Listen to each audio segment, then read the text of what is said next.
Buenas tardes, colegas. Hoy quiero tratar un tema que en lo personal tiene un sentido determinante en lo que es el proceso de lograr la alta maestría deportiva. Este proceso que tiene que ver con lo que es la maestría técnica está dirigido o está encaminado a lo que es la eficacia. ¿Qué cosa es la eficacia? La eficacia es el logro de resultados sin tener en consideración cuáles son los gastos. Es decir, que el tema fundamental es el objetivo es alcanzar los resultados que se planifican o aquellos resultados que son en un momento dado determinantes. No es eficiencia, ya eficiencia es cuando planificamos un proceso teniendo consideraciones a lo que es el gasto, lo que son las inversiones. Por eso le digo que es un proceso, la de maestría técnica está ligado o está encaminado a lo que es la eficacia, al resultado únicamente al resultado. ¿Por qué lo llamo de suma importancia? Precisamente por un proceso de máximo rendimiento, pero de manera automatizada.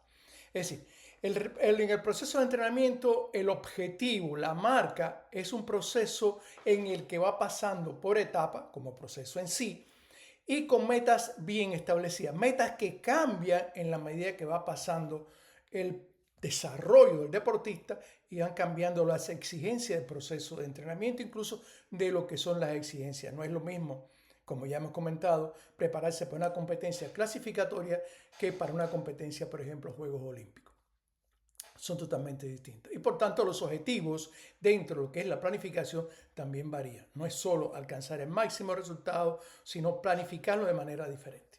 Bien, cuando hablamos de maestría técnica, ya vemos que es un proceso en el que se va a buscar la automatización sin correr riesgo de lesiones, alcanzar el resultado. No importa cómo lo vamos a hacer. De ahí viene un poco el proceso de por qué se estimuló mucho lo que fue el doping. El doping era precisamente una eficacia. Hay que alcanzar un determinado resultado, sea como sea. Y ahí empezaron todas esas técnicas, métodos que muchos son considerados totalmente inaceptables o están considerados por el Comité Olímpico Internacional como inaceptables por utilizar las sustancias de doping. Bien, este es un proceso en forma de círculo, o sea, espiral. Un proceso que comienza con la enseñanza. Cuando estoy hablando de enseñanza, no es únicamente a la metodología de la enseñanza de cómo empezar a hacer los ejercicios, sino a cómo aprender el movimiento buscando las fases fundamentales en el proceso de enseñanza. Ahí tiene un poco que ver con la eficiencia. Después pasa un proceso de perfeccionamiento. En el proceso de perfeccionamiento ya vamos a buscar que esa enseñanza, o sea, eso que se aprendió, tenga que ver cómo utilizar de mejor manera posible los potenciales físicos, potenciales motoros. Y entonces aquí es cuando tiene que ver la estructura dinámica de los ejercicios. En la parte de la enseñanza está básicamente ligado a lo que es la cinemática, o sea, la estructura externa del movimiento sin tener en consideración las partes que tienen la dinámica, es decir, las relaciones de fuerza o los aprovechamientos de la fuerza que tiene que ver con la ejecución del movimiento. Por ejemplo, la fase en los salones, tanto para el arranque como para el clean, la fase determinante, la fase que siempre se va a buscar, una de las fases más importantes precisamente cuando se alcanza la máxima potencia, que es la segunda fase del alón. Bien, hay que empezar a buscar, bueno, cómo variar la estructura o cómo hacer que esa fase sea mucho más eficiente, o sea, sea más efectiva, eficiente en ese caso. Que la fuerza se aplique con la mejor utilidad, con el mejor aprovechamiento.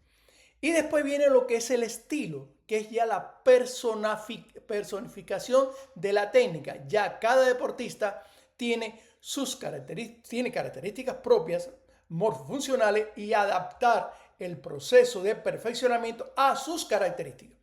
Esto tiene este proceso de enseñanza en sus principios, en los años 70, se consideraba, cuando estaba el análisis o el estudio de lo que era la trayectoria de la palanqueta, de la barra, que era un proceso, lo tomaban a partir de los campeones, ¿no? Por ejemplo, una de ellas era Jabotinsky, cuando fue el hombre más fuerte del mundo, hacía una trayectoria muy ampliada, pero esa trayectoria tenía que ver con precisamente con su región abdominal. Y se decía, no, hay que hacerla bien amplia. Realmente eso fue muy criticado por personas, yo fui uno de los críticos de eso, que no, el problema no es la trayectoria con el gancho, esa es la trayectoria amplia, sino hay que buscar un mayor aprovechamiento en lo que es en el eje, en los vectores vertical. De ahí se pasaron hasta que por fin se llegó a la conclusión cuando se estudió el perfeccionamiento, bueno, espérate, que es cierto. Hay una relación muy directa en el alcanzar la forma deportiva y cómo el deportista va acercando la trayectoria hacia la vertical. Ya en el estilo, hubo una época en que, por ejemplo, todo el movimiento se hacía en forma de split de tijera, después fue cambiando a pasar a lo que es el squat. Y actualmente, en lo que es el estilo, a uno le es más útil el jerk en forma de split y otro le es el jerk en forma de push, o sea, haciendo una semicuclilla. Otros utilizan en la parte personificada hacer el agarre, utilizar el agarre de la barra más ancho, otro lo utiliza a la anchura de los hombros. O sea, ya ahí empiezan las particularidades de los deportistas. Uno hacen que la concentración sea más larga en lo que es la fase del llamado, otro de la fase donde está sobre la barra. Y eso vamos a ver, es un tema que vamos a tratar después en otra charla, que es lo que se llama la preparación psicológica y qué factores a considerar dentro de lo que es la maestría deportiva. Es decir, que es un proceso, este proceso varía, es de manera espiral. No es lo mismo la enseñanza para ejecutar movimientos de la primera etapa, o sea, para los muchachos 13 y 14 años que 15 y 16.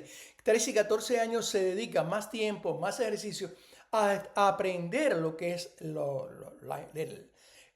arranque, el envión. Ya después, en etapas posteriores, hay que profundizar en otros ejercicios que son de perfeccionamiento, ya sea los arranques colgantes, los de soporte, los empujes, ya empieza en otras. Por eso el proceso es en espiral y el estilo comienza un poco más tardío. Incluso se va cambiando alguna forma de cómo utilizar la manera de levantar más adecuada a partir de las características morfofuncionales, porque también varían producto del proceso de entrenamiento. Vamos a ilustrar un poquito más todo esto de lo que es la maestría técnica. Por ejemplo, la fase de la enseñanza está cuando ponemos o analizamos o nos apoyamos en lo que es la trayectoria, lo que es la fase del movimiento. Y entonces ahí estamos en la fase de lo que es la enseñanza. Enseñanza que varía también después a partir, como habíamos hablado anteriormente, de los objetivos. Ahora, en esto hay 3 subfases que es importante conocerlo. Una fase en la que le explicamos y el alumno o el atleta sabe, ya comprende qué tiene que hacer. O sea, la fase tiene que ser de esta forma, los montos, cómo se acerca a la palanqueta, los hombros cubrir la barra, la trayectoria como debe ser, cómo es la de otro campeón. O sea, se describe un momento y el deportista o el muchacho tiene conciencia de qué debe de hacer. Viene la segunda fase. En esta segunda fase ya él hace el movimiento, lo hace y puede que no le salga muy bien, pero él tiene conciencia de qué cosa es lo que debe de hacer. Y cuando él se da cuenta, hice este error, debo mejorar esto, ya está en una segunda fase. ¿Cuándo es la tercera fase? La tercera fase es cuando él automatiza el movimiento y no piensa en el movimiento, sino que lo hace de manera espontánea y entonces está en la tercera fase. ¿Cómo logramos esto? Por ejemplo, haciendo cambios de peso, buscando que participes en competencias como en otros deportes, como en los juegos, y entonces ante contrarios ya él comienza. Aquí utiliza mucho el problema de competencias internas entre personas, entre muchachos, a ver quién levanta este peso, cómo lo levanta, y entonces ahí está en la tercera fase. O sea que tiene 3 subfases, lo que es la etapa en el ciclo espiral de lo que es la enseñanza. Después viene la fase de perfeccionamiento. Ya después, cuando ya se automatiza el movimiento, vamos a buscar cómo hacerlo que sea mucho más efectivo, o sea, que aproveche mejor. Aquí viene la parte técnica. El problema es de hacer mucho más eficiente la aplicación de fuerza. Ya aquí, por ejemplo, estructuras más complejas, fue la que más o menos yo estudié, que era la estructura de electromiográfica, cómo trabaja en este caso fue el recto anterior. Y aquí ya vamos a ver ya el análisis, la estructuración del movimiento a partir de la parte dinámica. Ya esta fase. Esta fase es cuando el entrenador empieza a ver los errores, cómo perfeccionar los errores, es decir, cómo eliminar los errores. En esta primera fase puede ser que el deportista ejecute el movimiento con pesos que son bien, con el 80, 90, o incluso sin contrario, pero aparece un contrario, empieza el estrés psicológico, comienza a influir y necesita su perfeccionamiento. De ahí es cuando cada deportista aquí en esta fase necesita ejercicio específico para él.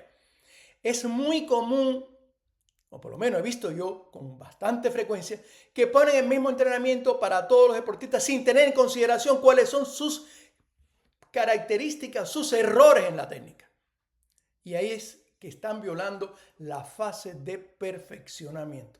En los equipos ya de élite, cada deportista tiene su programa individual, o se busca que tenga su programa individual.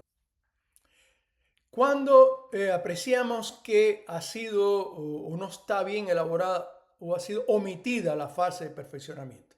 Esto se da cuando el deportista regularmente logra que la barra alcance la altura necesaria, las pueda aparentemente dominar y de pronto pierde el peso. O sea, ya sé, por ejemplo, en arranque, la barra llegó hasta arriba, todo está bien y no pueden terminar el movimiento, se le va la barra. Es decir, que él no es un problema, ya él domina las fases esta de la enseñanza, él domina cómo hacer el movimiento, pero no domina o no ha eliminado los errores, no se ha hecho, no han utilizado los ejercicios de perfeccionamiento necesarios para ese error, que no es el más, o sea, hay errores comunes, pero hay errores que no todos los deportistas lo tienen.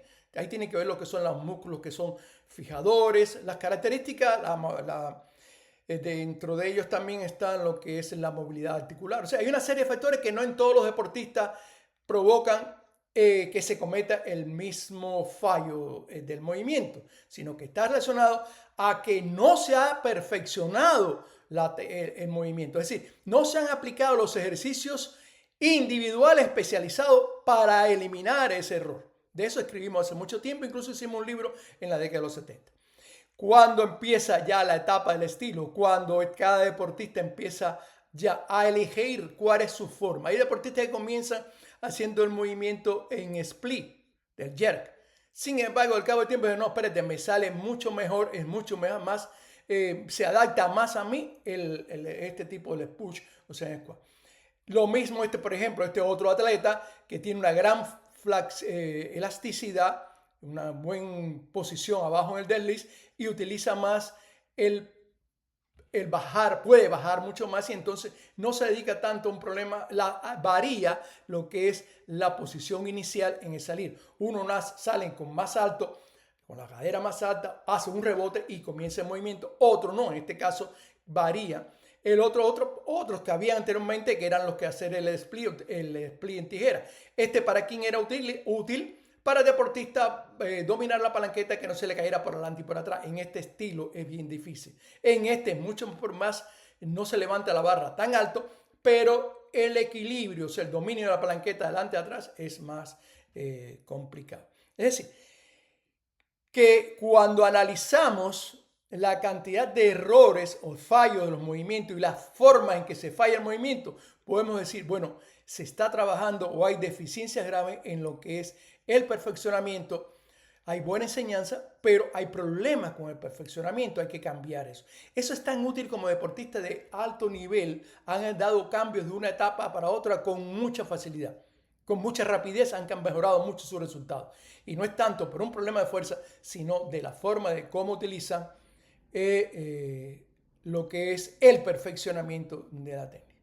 Vamos a ver después, más adelante, unos videos en los que tratamos de poner un poquitico más dinámico, establecer cuando estamos hablando de enseñanza, cuando estamos viendo en el perfeccionamiento y cuando entran los estilos.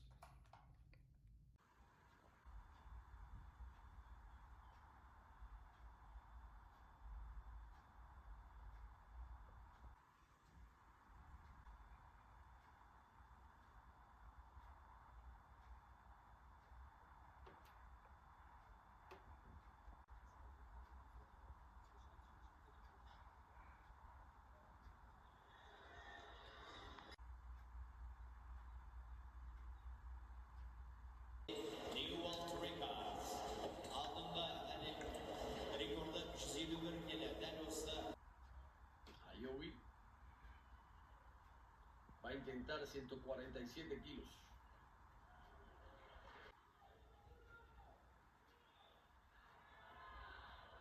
Primera parte bien por Marjorie Pérez. Hacia arriba con algo. Hacia arriba. Son 150 kilogramos.